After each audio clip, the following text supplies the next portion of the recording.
Meski pemerintah pusat menyatakan telah membatalkan pelaksanaan PPKM level 3 saat libur Natal dan Tahun Baru, pemerintah Kota Bandar Lampung menyatakan tetap menerapkan status PPKM level 3 di seluruh wilayahnya.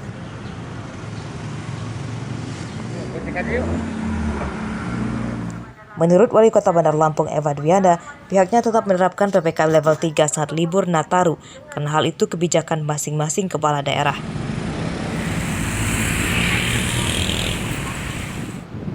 Kebijakan itu diambil sebagai upaya mencegah penyebaran COVID-19 ke masyarakat. Karena meski angka COVID-19 sudah menurun, Pemkot Bandar Lampung tidak mau kecolongan dan kasusnya naik lagi angkanya. Kita kan mau jaga masyarakat, apalagi kalau nggak kita dijaga gimana? Dan Bunda sayang sama masyarakat kita. Sekarang kita udah nol semua. COVID-19. Kita mungkin angkringan masih bisa dagang, tapi untuk level 3 tetap kita lakukan untuk Kota Bandar Lampung. Tetap ditutup Ya, sepakat tutup. Tetap. Dan kita juga ada 2 tempat yang menjadi penyekatan di dalam kota. Pada penerapan PPKM level 3 nanti, pihak Pemkot sedikit mengubah aturan, seperti tidak semua tempat makan ditutup. Namun sejumlah ruas jalan seperti di Tugadipura dan Tugulungsir tetap ditutup. Jeffrey Arifin melaporkan dari Bandar Lampung.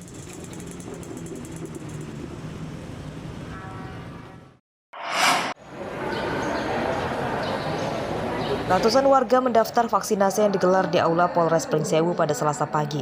Warga yang datang ini berasal dari 126 desa di Kabupaten Pringsewu.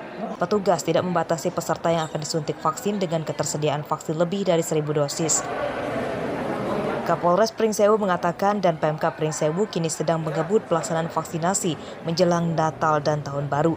Tujuannya agar masyarakat lebih kebal dengan penularan COVID-19 saat merayakan Natal dan Tahun Baru.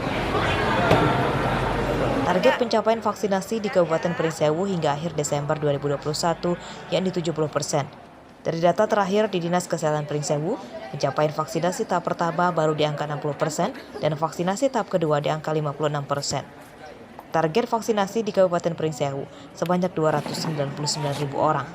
Kami berkoordinasi dengan instansi lain, dengan pihak TNI maupun dari Dinas Kesehatan untuk bisa genjot ini target-target terutama pekon-pekon yang masih minim. Artinya masih ada lebih dari 800 di tiap-tiap pekon yang belum vaksinasi baik tahap 1 maupun tahap 2. Data terakhir di Kementerian Kesehatan, pencapaian vaksinasi di Provinsi Lampung tahap pertama baru di angka 65,54% dan vaksinasi kedua baru di angka 36,66%. Target vaksinasi di Provinsi Lampung sebanyak 6,6 juta orang.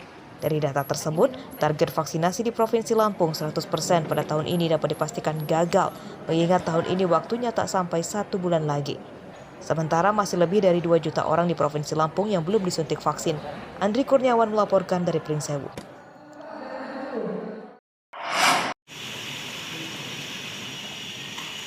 Ratusan calon tenaga harian lepas sukarela Satuan Polisi Pamong Praja Lampung Selatan mulai menjalani penilaian penentu akhir atau pantukhir di Aula Sebuku Rumah Dinas Bupati Lampung Selatan. Hingga Selasa siang, perjuangan mereka akan ditentukan pada tes terakhir. Para peserta dipanggil satu persatu ke meja penguji, lalu menjalani tes baris berbaris, pengenalan identitas diri, hingga menjawab beberapa pertanyaan lain. Calon yang lulus dengan nilai terbaik akan menjadi tim khusus di beberapa dinas dan kantor Pemkab Lampung Selatan. Bupati Lampung Selatan Anang Ermanto yang memantau langsung kegiatan meminta para peserta bisa memberikan yang terbaik pada penilaian akhir. Ia berharap peserta yang lulus dan diterima bisa menanamkan dedikasi dan integritas yang tinggi.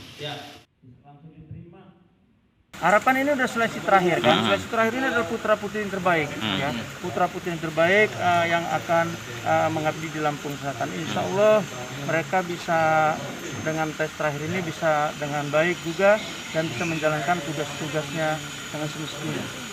Menurut panitia, dari 871 peserta yang mendaftar, kini tersisa 262 peserta yang masuk penilaian akhir dan nantinya akan diambil sebanyak 220 orang. Proses perekrutan Satpol PP Lampung Selatan diklaim berlangsung transparan dan tidak ada pungutan liar. Ari Susanto melaporkan dari Lampung Selatan.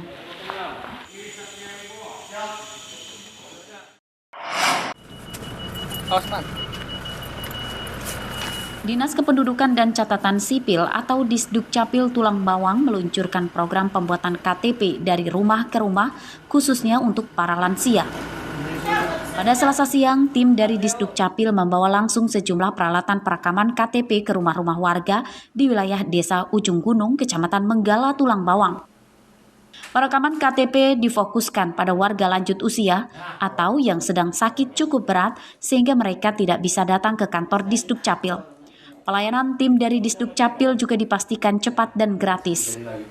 Seiring dengan program Direktorat Jenderal Kependudukan dan Pencatatan Sipil Kementerian Dalam Negeri Republik Indonesia, yaitu Dukcapil memberikan pelayanan yang membahagiakan warga atau masyarakat sejalan dengan program Bupati Tulang Bawang, Dr. Hajah Winarti, sarjana hukum, magister hukum. Dari Desa Ujung Gunung, kegiatan perekaman KTP akan berlanjut ke desa-desa lainnya. Selain KTP, juga dibuka pelayanan pembuatan dokumen kependudukan lainnya seperti akte kelahiran dan kartu keluarga. Mustaqim melaporkan dari Tulang Bawang.